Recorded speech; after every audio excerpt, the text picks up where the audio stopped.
ओम तव कथामृतं तप्तजीवनं कविभिरीडितं कल्मषापहं श्रवणमङ्गलं श्रीमदाततं ভুবি গৃণন্তি এ বুড়িদা জনাঃ।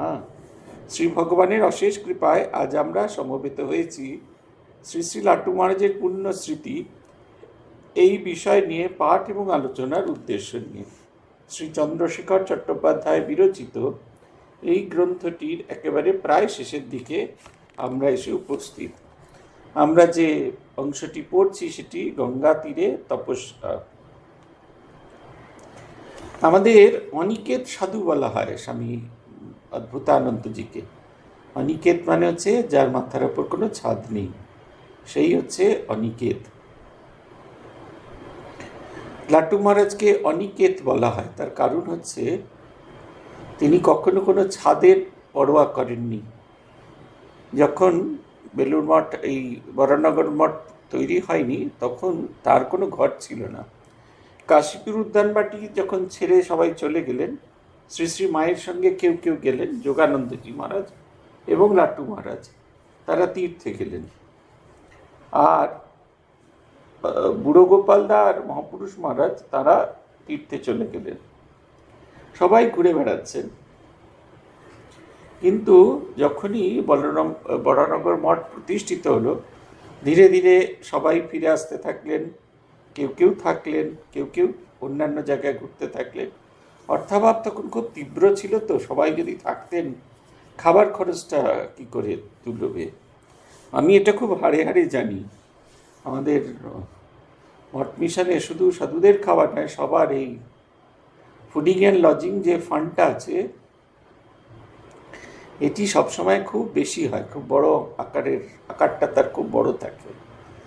এখন সেইটির কোথা থেকে আসবে, তাই সবাই বেরিয়ে গেছিলেন। লাট্টু মহারাজ কলকাতাতেই গঙ্গার তীরে তপস্যা করতেন। কখনো কখনো তার মনে হলে তিনি এই উপেন্দ্রনাথ মুখোপাধ্যায়ের যে বসুমতী সাহিত্য মন্দির ছিল সেইখানে এসে কখনো কখনো তিনি কিছুদিন থাকতেন। বসুমতী সাহিত্য মন্দির প্রেসের একদিকে একটা অংশে কাগজ যেখানে ঠাসা থাকতো, তার পাশে একটা জায়গায় তিনি তার কোনো রকমে থাকার জায়গাটি করেছিলেন। ভিক্ষা করে যা পেতেন সেইগুলো বসুমতী সাহিত্য মন্দিরে খেতে দিত মহারাজকে। আর মহারাজ যখন রাস্তায় ঘাটে হাঁটাচলা করতেন, কেউ কেউ ভিক্ষাতে 1 পয়সা 2 পয়সা 4 আনা দিতেন। সেইগুলোকে জমিয়ে জমিয়ে মাঝে মাঝে তিনি এই হিঙের কচুরি কিনে এনে এই বসুমতী সাহিত্য মন্দিরের কর্মীদের খাওয়াতেন। হিঙের কচুরি, ছোলার ডাল এগুলি খাওয়াতেন। তিনি মনে করতেন এই তার নারায়ণ সেবা। ওই কারণে এখনও লাট্টু মহারাজের জন্মতিথির দিন বেলুড় মঠে এক একজনের জন্মতিথিতে এক এক রকম খাবার দাবার হয়। তো তা আমাদের লাট্টু মহারাজের জন্মতিথিতে অবশ্যই হিঙের কচুরি আর ছোলার ডাল হয়ে থাকে। ইদানিং ছোলার ডাল বিদায় নিয়েছে, তার জায়গায় আলুর দম এসে স্থান পেয়েছে, কিন্তু এটা হয়ে থাকে। লাট্টু মহারাজের জন্য আর অন্য কোনো রকম কিছু হয় না।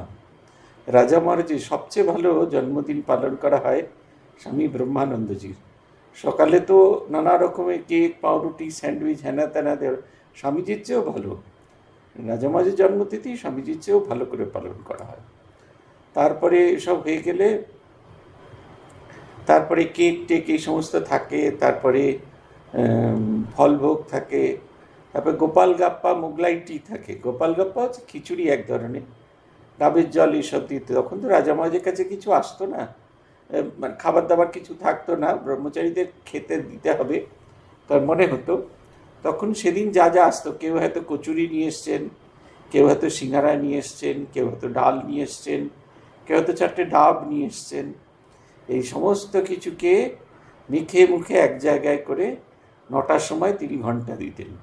সাধু ব্রহ্মচারীরা সবাই এসে পৌঁছতো, আর তাঁর যে বরাদ্দ দুধ তার সঙ্গে আর একটু দুধ দিয়ে তাতে ওই জালফল, জয়িত্রী, তারপরে কেউ লবঙ্গ, তারপরে অন্যান্য যে গরম মশলা এগুলো সব মিশিয়ে মোগলাই টি করে খাওয়ানো হতো। এইরকম সৌভাগ্য শ্রীরামকৃষ্ণ পার্শ্বদের আর কারুর হয়নি। এই সব কথা বলতে বলতে মহারাজ বলছেন, জানবেন ভগবানের লীলায় এমন খেলাই চলতে থাকে। বুড়ি ছোঁয়াও আছে, আবার বুড়ি ছুঁয়ে খেলাও আছে। জানবেন এ খেলায় তিনি সব সেজেছেন। তিনি জীব হয়ে সাধন করছেন, মুক্ত হচ্ছেন, আবার লীলায় এসে কাজ করছেন। এ অচিন্ত ব্যাপার, তিনি না বুঝালে কারুর বুঝবার সাধ্য নেই। এই শেষের কথাগুলো খুব ইম্পর্টেন্ট। ভগবান যদি আমাদের তার স্বরূপ সম্পর্কে অবহিত না করান, তাহলে আমরা ভগবানের স্বরূপ জানতে পারি না। এটা জানা আমাদের কর্তব্যের একদম ধর্তব্যের বাইরে চলে যায়। তাই গানেতে আছে না, তুমি কৃপা করো যারে সেই তোমারে জানতে পারে। ভগবান যতক্ষণ না পর্যন্ত জানাচ্ছেন ততক্ষণ পর্যন্ত আমরা মনে করি তিনি আমার নিত্য খেলার সঙ্গী। শ্রীরামকৃষ্ণ উদাহরণ দিচ্ছেন, পুকুরের ভেতরে চাঁদের আলোর চাঁদের প্রতিবিম্ব পড়েছে। মাছেরা চাঁদকে তাদেরই মতো মনে করে সেই চাঁদের প্রতিবিম্বর সঙ্গে খেলাধুলা করতে থাকে। তারপরে দিন এলে চন্দ্র হারিয়ে যায়, তখন চাঁদেরা সারাদিন ধরে খুঁজে খুঁজে বেড়াতে থাকে। ঠিক সেই রকম ভগবান আমাদের মাঝখানে আসেন, আমাদের মতো হয়ে আমাদের মতো করে লীলা করেন, আমাদের আত্মিক জাগরণ করেন। শুধু তাই নয়, সেই আত্মিক জাগরণের পরশটুকু আগামী প্রজন্ম, যারা তার সাথে লীলা করবার সুযোগ পেল না, তার জন্য রেখে দেন। কিন্তু আমরা কারা এইটি পাই? তারাই পাই যারা চাই। এই যে আছে না, আমরা রোজ পাঠ করি, তব কথামৃতম তপ্ত জীবনম কবি ফিড়ীড়িতম কলমশাপহম শ্রবণমঙ্গলম শ্রীমদাততম ভুবি গৃণন্তি য়ে ভৃতা জনা। এই শ্লোকটার এই শেষ অংশটি খুব ইম্পর্টেন্ট। ভুবি গৃণন্তি য়ে ভৃতা জনা, তারাই একমাত্র শ্রীরামকৃষ্ণের কথার অমৃতের স্বরূপ বুঝতে পারেন। কারা বুঝতে পারেন? যারা প্রস্তুত হয়ে আছেন। আপনি জল দিচ্ছেন, জায়গাটা এমনিতেই 3 দিন বৃষ্টিতে জলো হয়ে আছে। আপনি যতই জল দিন, মাটি আর জল নেবার মতো ক্ষমতা রাখবে না। কিন্তু একটি শুকনো জায়গায় জল দিন, সঙ্গে সঙ্গে জলটা শুষে নেবে। আমাদের এখানে বালি পাথরের জায়গা তো, প্রথম যেদিন এসেছিলাম তারপরে কয়েকদিন বাদে ঘন্টা দেড়েক ধরে বৃষ্টি হলো। আমি মনে করছি যেরকম মনসা দ্বীপে দেখেছিলাম কাদা কাদা হয়ে যেত, সেরকম কাদা কাদা হয়ে গেছে। ওমা বেরিয়ে কোথাও জল খুঁজে পাচ্ছি না। পা থেকে জুতোটা খুলে মেঝেতে পা দিচ্ছে, একটু ভিজে ভিজে ভিজে মনে হচ্ছে, আদারওয়াইজ কোথাও জলের কোনো নাম ও নিশান নেই। এই ভুবি গৃণন্তি য়ে ভৃতা জনা, ভগবানের কথা তখনই আমাদের সামনে তিনি ঘুরে বেড়ান, আমাদের সামনে তিনি ইঙ্গিত দিতে থাকেন, আমাদের সামনে তিনি ভগবত ভক্তকে এনে দেন। কিন্তু আমরা কিছুতেই ভগবানের লীলা ধরতে পারি না। তিনি যদি কৃপা না করেন, তিনি নাম বুঝালে আমাদের কারুর বুঝবার কোনো ক্ষমতা নেই। এই কথা শুধু বুঝিতে পারা যায় লাটু মহারাজ সাধনার দ্বারা। কি তিনি শুধু ব্রহ্ম সাগরে ডুবিয়া যাইতে চাইতেন না, তিনি ব্রহ্মলীলায় বাস করিতে চাইতেন। এটি সাধকের একটি খুব বড় একটা দিক। অনেকেই ব্রহ্মসাগরে লীন হয়ে যেতে চায় না, ব্রহ্মলীলায় বাস করতে চান। এই যে সাগরে অনেকে স্নান করতে যায়, কেউ ডুবতে চায় না, কিন্তু সবাই আনন্দ করতে চায়। ভীষণ ঝড়, ভীষণ ঢেউ দেখে অনেকেই চলে আসার চেষ্টা করে, আবার একটু জল কমে গেলে আবার সেই জলের মধ্যে ঢুকতে থাকে। এটা আমাদের নেচার। ঠিক তাই ভগবানের লীলার মধ্যেও আমরা বাস করতে চাই। এক ভাবের চরম তত্ত্বে এই জন্য তার সাধনার 2টি ভাব বর্তমান দেখা গিয়েছিল। এক ভাবের চরমে তিনি স্তব্ধ, যেন নিজেকে হারাইয়া ফেলিয়াছেন। আবার অপর ভাবের চরমে তিনি যেন বালক, সদা হাস্যময়, আনন্দ বিভোর। সমুদ্রের ভেতরে আপনাকে হাত ধরে টেনে নিয়ে গেছে, বড় বড় ঢেউ এসেছে, আপনাকে বলা হচ্ছে লাফ দে, আপনি লাফ দিলেন, আবার নেমে গেলেন, সমুদ্র ঢেউটা চলে গেল পায়ের তলা দিয়ে। আবার আসছেন, লাফ দিলেন, আপনি সবার কথায় লাফ দিচ্ছেন, কিন্তু মনের ভেতরে ঢিপ ঢিপ ঢিপ ঢিপ ঢিপ ঢিপ ঢিপ ঢিপ করে ভয় হচ্ছে। তারপর আস্তে আস্তে নুলিয়ে আপনাকে সমুদ্র তীরে পৌঁছে দিল, যেখানে জল নেই, কোনো রকম বিপদের সম্ভাবনা নেই, কিন্তু বিস্ময়, ভয়, আপনি একটাও কথা বলতে পারছেন না। আর দ্বিতীয়টা হচ্ছে আপনি এই লীলায় অঙ্গ হয়ে থাকতে চাইছেন। আপনি দাঁড়িয়ে আছেন সমুদ্রের পাড়ে, সমুদ্র ঢেউ এসে আপনাকে ফেলে দিয়েছে, আপনি উল্টে পড়ে গিয়ে খিলখিল খিলখিল করে হাসছেন, মজা করছেন। সাধনার এই দুটি দিক, একটা হচ্ছে স্তব্ধ ভবতি, ভগবানকে চিন্তা করতে করতে তার স্বরূপকে অনুসরণ করে সেটি প্রকাশ করতে না পারার মতো একটা অবস্থা, যেখানে শব্দ দিয়ে ভগবানকে বা ভগবৎ সত্তাকে প্রকাশ করা যায় না। একভাবে সাধনায় তিনি তত্ত্বত উপলব্ধি করেছিলেন ব্রহ্ম ছাড়া সব বস্তু, আর অন্যভাবে সাধনায় তিনি দেখেছিলেন তিনিই সব হয়েছেন। এই জন্য তার উপদেশের মধ্যে এই দুইটি ভাবের প্রকাশ দেখা গিয়েছে। শ্রীযুক্ত মহেন্দ্রনাথ দত্ত মহাশয় তাপস লাটুর অনুধ্যানে লিখিয়াছেন, কয়েক বৎসর লাটুর এমন একটি অবস্থা আসিয়াছিল যখন সে জগতে বাস করেও জগতের সহিত সম্পর্ক শূন্য ছিল। সে কাহারও সহিত পূর্বের ন্যায় মিশিতে পারিত না, প্রায় স্থির হইয়া বসিয়া থাকিত। প্রচলিত পন্থায় তাহার মনোবৃত্তি চালিত না। সব বিষয়ে হাও বটে, নাও বটে।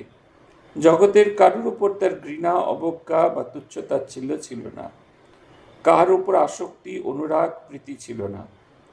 কাহাকে অভিসম্পাদ দিত না, কাউকে আশীর্বাদ করত না। এক কথায় তার কাছে না ছিল জগতের আবাহন, না বিসর্জন। সেই সময় জগৎ যেন তাহার নিকট একটি ভ্রাম্যমান চক্র। চক্রটির অন্তর্গত প্রত্যেক বস্তুকে সে দেখতে পায়, কিন্তু কোনোটির উপর তাহার মনোযোগ থাকে না। এক কথায় সে তখন স্তব্ধ। আমার চোখে দেখার সৌভাগ্য হয়েছিল এমন মানুষকে। আমরা তো ছোট থেকে দেখছি স্বামী আত্মস্থানন্দজিকে, স্ট্রং লাইকস অ্যান্ড ডিসলাইকস ছিল। যেটি বলতে চাইছেন একবারে খুব পরিষ্কার করে বলতেন। সেইখানে কোনো রকম তিনি রেখে রেখে কোনো কথা তিনি বলতেন না। এটা ভালো লাগছে না, এটা করো না, এমনটি ভালো নয়, একবারে পরিষ্কার এই কথাগুলি বলতেন তিনি। আমরা শেষের দিকে দেখেছি যেন কোনো কিছুর মধ্যে তার কোনো কিছু সমস্যা নেই। মহারাজ বসবেন দীক্ষা দিতে, যে আসনটার উপর বসে থাকেন মহারাজ, 2.5 ঘন্টা পরে যখন আমরা মহারাজের পা খুলতাম তখন মহারাজের খুব কষ্ট হতো, ভীষণ রকম কষ্ট হতো পা খুলতে। পায়ে ঝিঝি ধরে যেত, ম্যাসেজ করতে হতো, ব্লাড সার্কুলেশন ভালো করে তবে মহারাজ সেই চৌকিটা থেকে নামতে পারতেন। ডাক্তার থেকে মহারাজকে বলা হলো যে একটু যদি আসনের তলায় একটু যদি একটা কুশন রাখা যায়, তাহলে পেছনের অংশটা উঁচুর দিকে যাবে, পা দুটো নিচুর দিকে যাবে, আর মহারাজের পায়ে ঝিঝি ধরবেন না। মহারাজ তাতে রাজি হলেন না। তখন ব্যবস্থা হলো মহারাজ যে চৌকিটায় বসেন সেই চৌকিটির পেছন দিকে দুদিকে দুটো কুশন দিয়ে একটু তুলে দেওয়া, আর মহারাজ যাতে বুঝতে না পারে তাই একটা বড় বেড কভার দিয়ে চৌকিটাকে ঢেকে দেওয়া। মহারাজ এসে বসেই বলছেন কীরকম একটা কিছু একটা হয়েছে, কীরকম ঝুলে ঝুলে যাচ্ছে রে, ঝুলে ঝুলে যাচ্ছে, কীরকম সামনের দিকে এগিয়ে যাচ্ছি। আমরা ততই মহারাজকে বোঝানোর চেষ্টা করছি, না মহারাজ এটা আপনার মনের ভুল। বললেন হ্যাঁ রে, আমি বুড়ো হয়েছি তাই তো আমার সবই মনের ভুল। আমাদেরও খারাপ লাগছে, কিন্তু মহারাজ একটা সময় বিরক্ত হলেন, যাক যা হয়েছে হয়েছে, তোমরা এখন বিদায় হও, আমি দীক্ষা দিতে শুরু করি। এইগুলো কোনো কিছু তাকে স্পর্শ করছেন না। ভগবানের মন এমন নিবিষ্ট হয়ে গেছে, এই কোনো কিছু তাকে স্পর্শ করছে না, কোনোভাবেই কোনো কিছুতে নেই। মহারাজ এত ফুল ভালোবাসেন, যেখানেই যেতেন অর্ঘ্য দেওয়া হতো। মহারাজ সবসময় 2টি করে অর্ঘ্য দিতেন। ঠাকুর, মা, স্বামীজি প্রত্যেকের পায়ে 2টি করে অর্ঘ্য দিতেন। পিপিটিসির দোতলার এক্সটেন্ডেড অংশের উদ্বোধন হচ্ছে। যারা অর্ঘ্য তৈরি করেছে তারা জানে না, তাই তারা 3টে অর্ঘ্য তৈরি করেছে। মহারাজ ঠাকুরকে তো 2টো অর্ঘ্য দিয়ে দিয়েছেন, 3য় অর্ঘ্য যখন রয়েছে সেটা মাকে দিলেন। স্বামীজিরা অর্ঘ্য নেই, তখন কি করবেন? বলছেন যাগ্যে যাগো মনোপুষ্প দিয়ে দেওয়া যাবে। তাড়াতাড়ি করে নিচ থেকে বাগান থেকে কিছু ফুল তুলে নিয়ে আসা হলো। মহারাজ সেগুলো দিলেন, কিন্তু তাতে মহারাজের কোনো ইয়ে নেই। তার আগের একটা শব্দ ব্যবহার করেছেন, যাগ্যে যাক, মনোপুষ্প নিবেদন করে দেওয়া হোক। এই সর্ব অবস্থায় তিনি ঈশ্বরের অধিষ্ঠান অনুভব করেছেন। ফুল দিলেও তার পুজো, ফুল না দিলেও তার পুজো। এই লাট্টু মহারাজের এই অংশটা দেখে আমার খালি মহারাজের কথা মনে পড়ে। তিনি বসতেন সকালবেলা, যেমন অন্যান্য দিন বসতেন, রীতিমতো অফিস করার মতো। ভাইস প্রেসিডেন্ট যখন হয়েছিলেন, রীতিমতো অফিস করার মতো করে 8:30টার সময় বসতেন। সব চিঠিপত্রের জবাব দিতেন। শুরুর দিকে কোনো ভক্ত দীক্ষার আবেদনপত্র করলে তাকে উত্তর দেওয়া হতো, তোমার দীক্ষার দিন অমুক তারিখে কাশীপুর উদ্যানবাটিতে স্থির হয়েছে। মহারাজ সেই সব চিঠির উত্তর দিতেন আস্তে আস্তে, এবং চিঠিপত্রের উত্তর দেওয়া, কেউ কোনো মন্ত্র সংক্রান্ত কিছু লিখলে মহারাজ সেগুলো নিজে পড়তেন, নিজে উত্তর দিতেন। যেমন সবাই অফিস করে ঠিক সেরকম। আবার 10টা বাজলে চা খেতেন, 10:30 থেকে দর্শন দিতে বসে যেতেন। ওই সময় কারুর কোনো কথা শুনতেন না।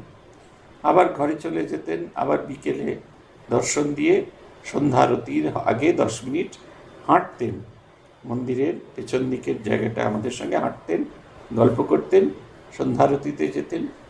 কিন্তু শেষের দিকে আর এইগুলো আর মহারাজকে দেখিনি। মহারাজ নির্দিষ্ট সময়ে এসে বসে থাকতেন অফিসে। চিঠিপত্র দেওয়া হলে সেগুলো দেখতেন, দেখে সই করতেন, কিন্তু কোনো কমেন্ট করতেন না। চুপচাপ হয়ে গেছিলেন। কোন অদৃশ্য কোন অন্য লোকে তিনি যেন যাত্রা করেছেন, শান্ত হয়ে বসে আছেন।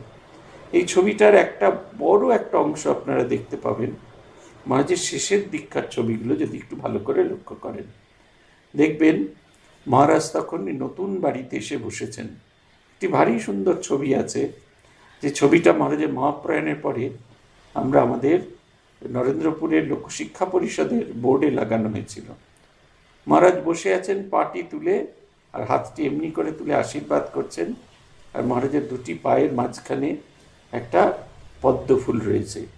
মহারাজের চোখগুলো দেখবার মতো। এই লোকেই নেই তিনি, তিনি এই লোকের মধ্যেই কোথাও তিনি নেই, অন্য কোনো একটা লোক। একবারে স্তব্ধ হয়ে আছেন। সেই লোকের সন্ধান আমরা পাচ্ছি না, কিন্তু সেই লোকে গেলে মানুষ কেমন হয় সেইটা দেখার আমাদের সৌভাগ্য হচ্ছে। শ্রীযুক্ত নবগোপাল ঘোষ মহাশয় লাট্টু মহারাজের একটি অবস্থার বর্ণনা করিয়াছিলেন। এক সময় লাট্টু মহারাজ আমাদের বাড়িতে যেতেন। তখন তাকে দেখে মনে হতো তিনি যেন এই পৃথিবীর সঙ্গে সব লেনাদেনা শোধ করে দিয়ে বসে আছেন। এই সময় তাঁর কোনো নিজস্ব কামনা ছিল না, কিংবা কাহারও প্রতি কোনো কর্তব্যবোধ ছিল না। তিনি তাহার আহারে রুচিবোধ ছিল না, অনাহারেও দুঃখবোধ ছিল না। দেখলেই মনে হতো সর্বতোভাবে আপ্তকাম। এই আপ্তকাম শুধু নাম হলে হবে না, এরকম ভাবটি আসা দরকার।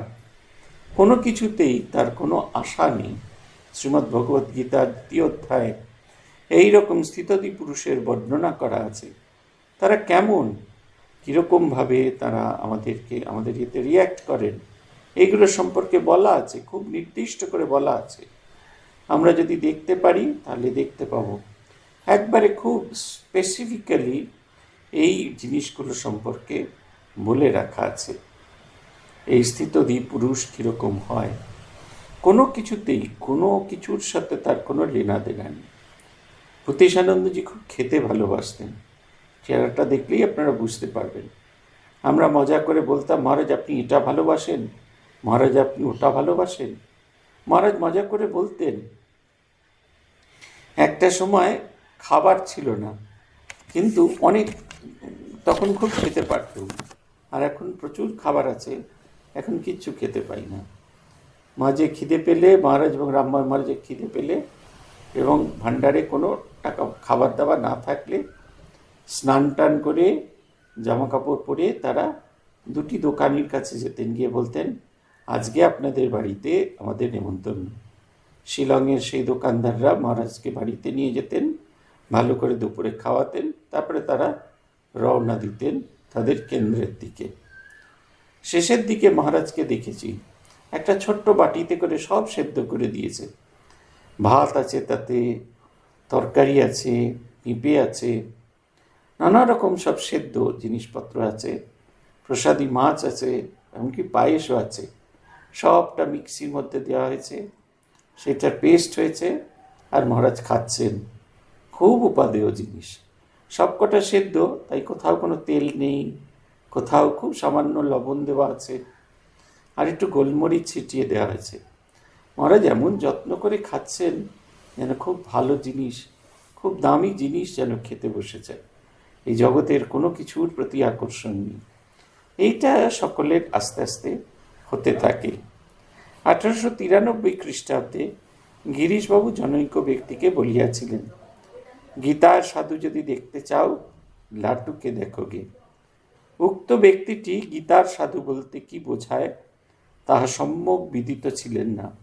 তাই গিরিশবাবুকে জিজ্ঞাসা করলেন, তার মানে? তুমি বুঝি গীতার দ্বিতীয় অধ্যায়ের শ্লোকগুলি পড়নি, যেখানে স্থিতপ্রজ্ঞকে লক্ষ্য করে বলা আছে, তার সহিত লাটুর হুবহু মিল পাওয়া যায়। এই বলিয়া গীতার দ্বিতীয় অধ্যায়ের শ্লোকগুলি তাহাকে বুঝাইয়া দিলেন। শ্রীযুক্ত অবিনাশচন্দ্র গঙ্গোপাধ্যায় মহাশয়ের নিকট শ্রুত। গিরিশ ঘোষ বারবারই লাটু মহারাজকে গীতার সাধু বলে উল্লেখ করেছেন। কেন গীতার সাধু বলে উল্লেখ করেছেন? কারণ গীতার সেই যে স্থিতপ্রজ্ঞস্য কা ভাষা সমাধিস্থস্য কেশব, তিনি কীরকমভাবে কথা বলেন, কীরকমভাবে আচরণ করেন, এইসব অর্জুন যখন জিজ্ঞাসা করেছেন, যখন ভগবান বর্ণনা করছেন, সেই যে লক্ষণগুলো বলা আছে, সেগুলি লাটু মহারাজের জীবনে ভীষণভাবে প্রত্যক্ষ হতে দেখা গেছে।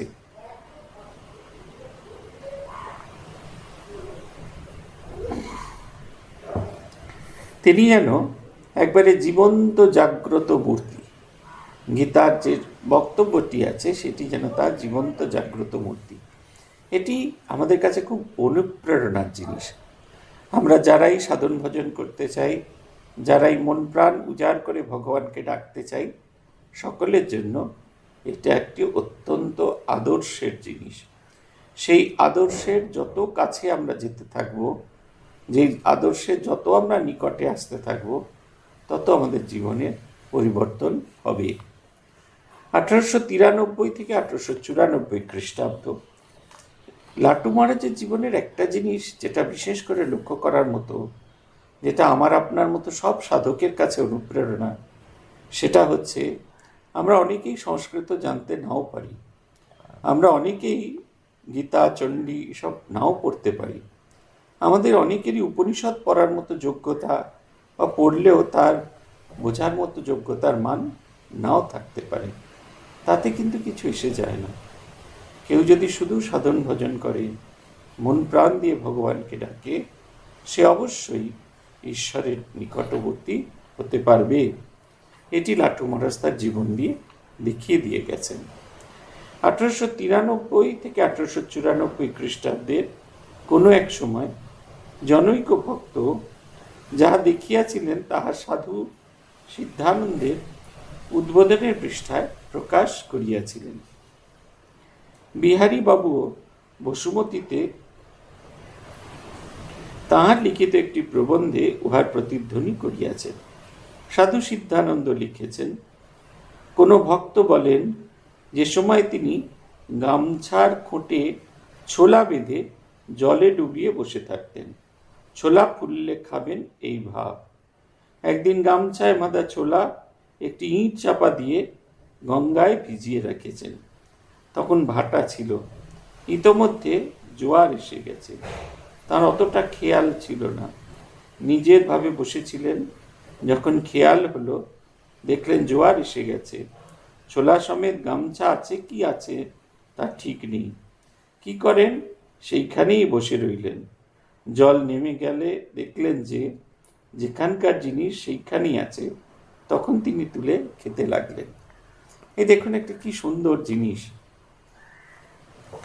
অনেক সময় বলি আপনারা রাগ করেন, আমার উপর ভীষণ রাগ করেন আপনারা, যে আমি বলি যে আমাদের এমন অবস্থা, আমরা এত লেখাপড়া শিখেছি যে যখন এই আগে দেখতাম 9টার সময় যখন ক্লাস টাস করে মেট্রো স্টেশনে এসে নামতাম, তখন দেখতাম যে মেট্রোতে সেই সময়, মেট্রোর সামনে সেই সময় অটো পাওয়া যাচ্ছে না।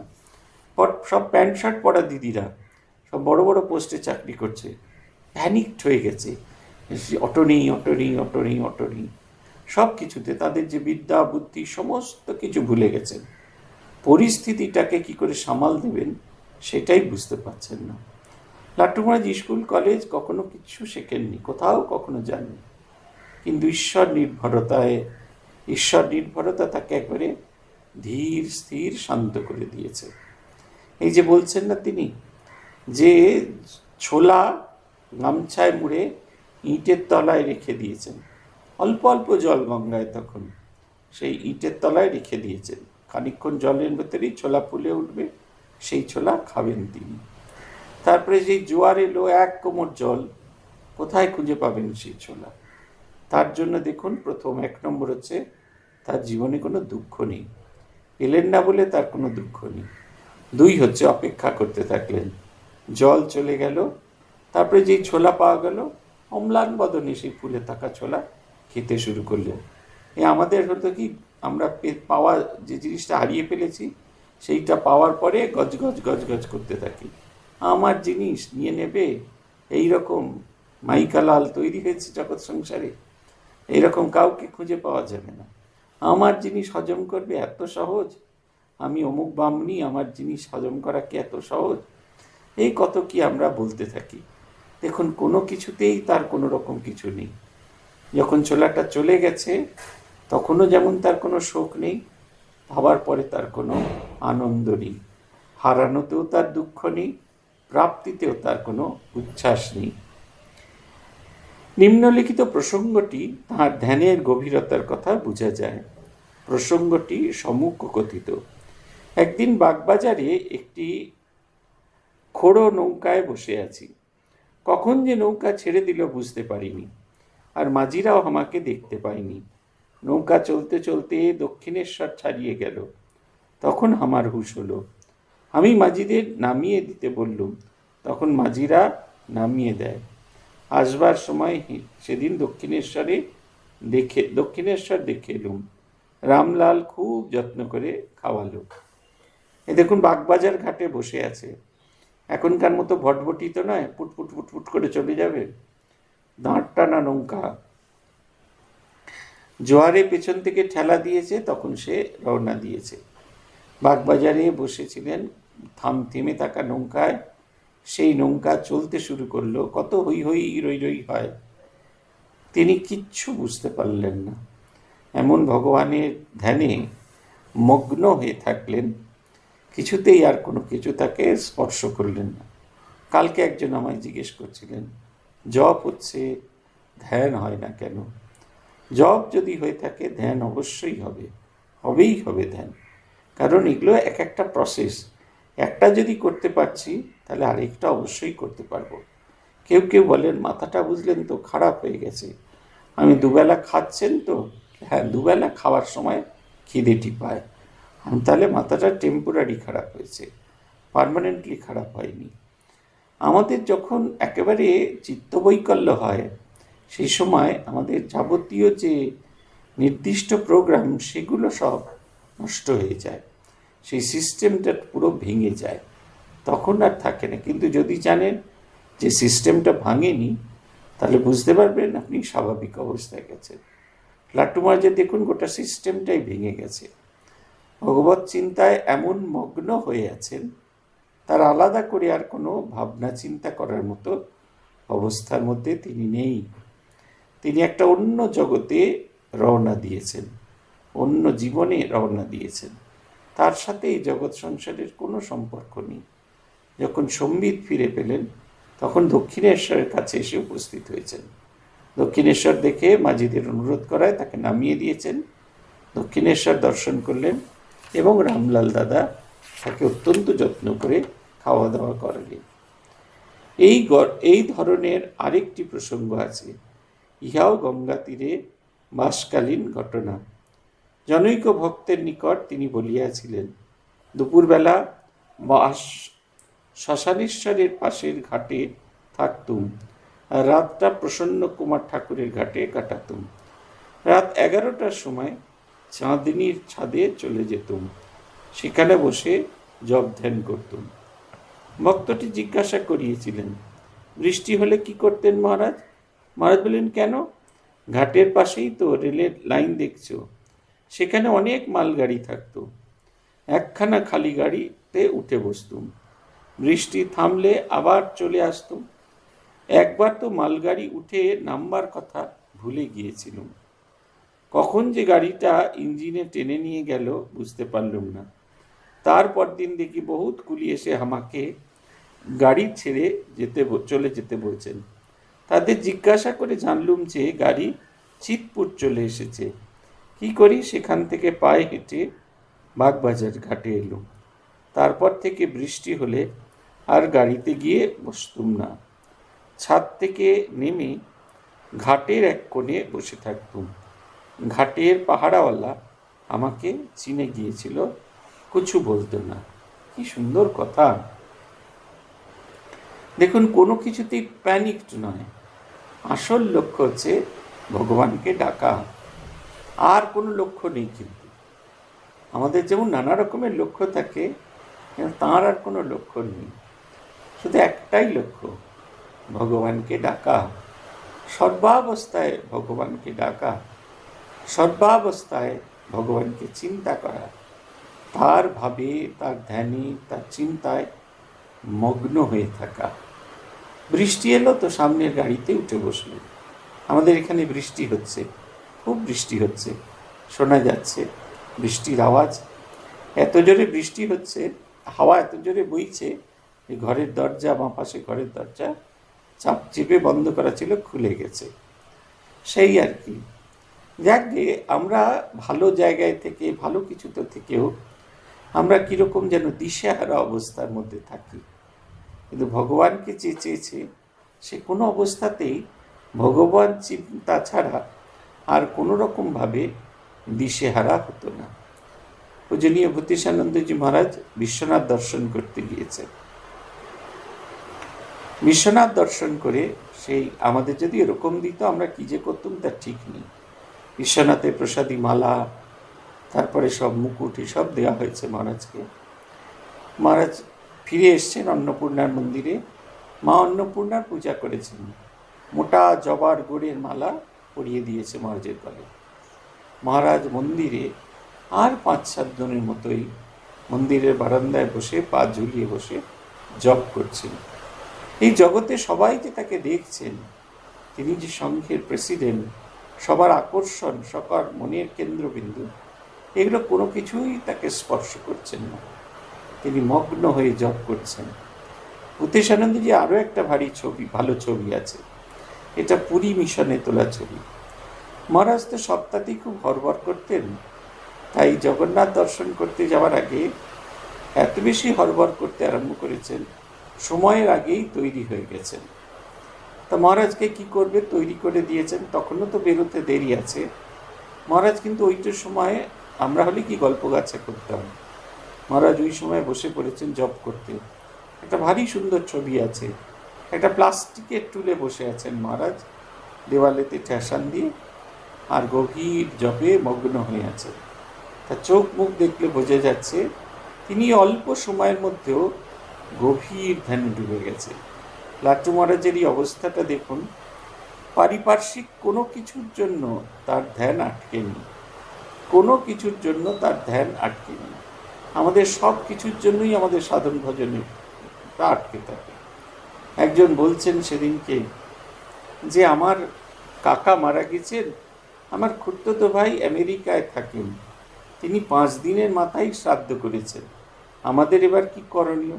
আমি বললাম, যার বাবা, যার অসৌচ, সে 5 দিনের মাথায় শ্রাদ্ধ করে নিতে পারলো, আর তুমি কি 13 দিন ধরে কাওয়ালি গাইবে? আমাদের এইটাই হচ্ছে কথা। মানে ওই 5 দিন থেকে 13 দিন ওই ভগবানকে পুজো করতে হবে না, বুঝতে হবে না, কিছু করতে হবে না। আমরা কোনোভাবে খুঁজে পাই না। আমাদের সব সময় we always seek excuse। আমাদের অবস্থা ছোট ছেলের মতো। আমরা যখন ছোট ছিলাম তখন রাত 9টার সময় হামলোক বলে একটা সিরিয়াল হতো, আর আমাদের একজন মাস্টারমশাই আসতেন, তিনি 8টার পর এসে পৌঁছতেন, ব্যাংকে চাকরি করতেন। ব্যাংকে চাকরি করে আসতেন। আমাদের ভীষণ রাগ হতো, হামলোক সিরিয়ালটা ঠিক আগে এসে পৌঁছতো। উনি পড়াতেন, ওই সময় আমাদের যত জল তেষ্টা পেত। বারবার জল খেতে খেতে হামলোক সিরিয়ালের মধ্যে দরজার ফাঁক দিয়ে দেখতে দেখতে আধ বালতি জল খাওয়া হয়ে গিয়েছে, কিন্তু আমাদের হামলোকটা দেখা শেষ হচ্ছে না।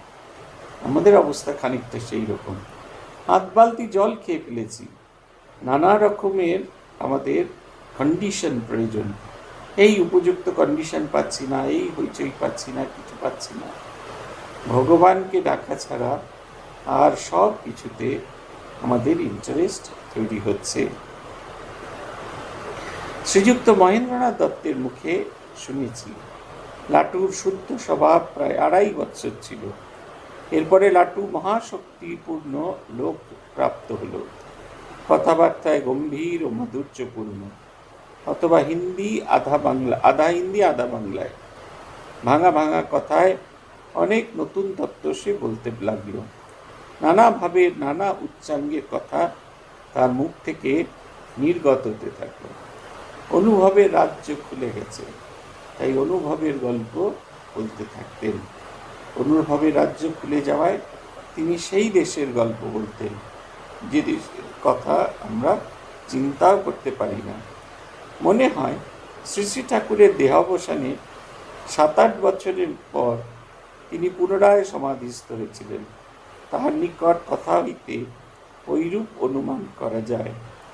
জনৈক ভক্তের নিকট তিনি একবার বলিয়াছেন, একবার সমাধি হলেই সাধকের বারে বারে সমাধি হবে তার কোনো মানে নেই।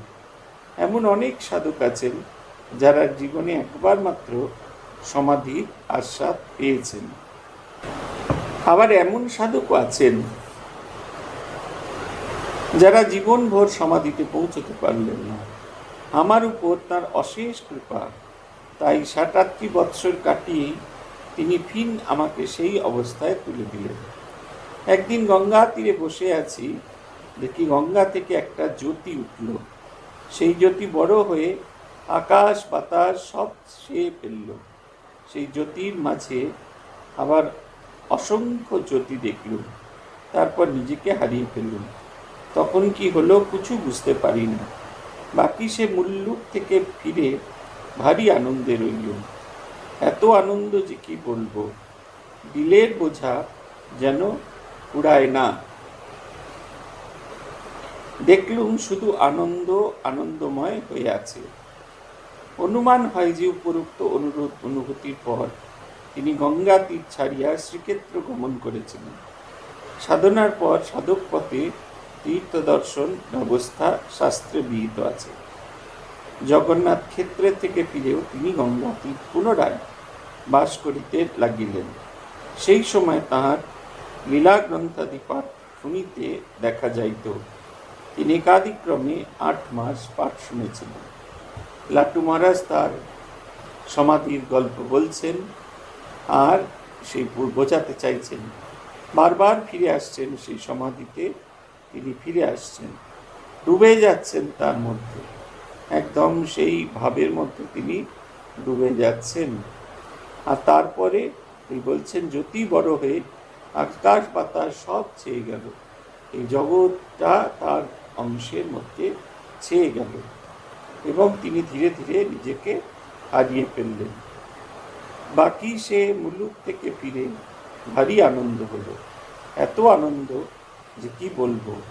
ভূতেশানন্দজি মহারাজকে আমরা একবার জিজ্ঞাসা করেছিলাম, আপনার যে এত আনন্দ, এই আনন্দের কারণ কি?